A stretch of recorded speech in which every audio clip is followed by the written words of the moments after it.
ஆடி 16ஆம் நாள் வியாழக்கிழமை. பிரதோஷம் ஆகஸ்ட் 3, 2024. ஆடி 18ஆம் நாள் சனிக்கிழமை. ஆடி 18ஆம் பெருக்கு. ஆகஸ்ட் 4, 2024. ஆடி 19ஆம் நாள் ஞாயிற்றுக்கிழமை. ஆடி அமாவாசை. ஆகஸ்ட் 7, 2024. ஆடி 22ஆம் நாள் புதன்கிழமை. ஆடி பூரம். ஸ்ரீ ஆண்டாள் ஜெயந்தி. ஆகஸ்ட் 9, 2024. ஆடி 24ஆம் நாள் வெள்ளிக்கிழமை. நாக பஞ்சமி.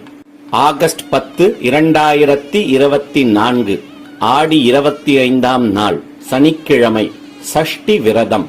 ஆகஸ்ட் 16, 2024. ஆடி 31ஆம் நாள் வெள்ளிக்கிழமை. வரலட்சுமி விரதம். ஆகஸ்ட் 17,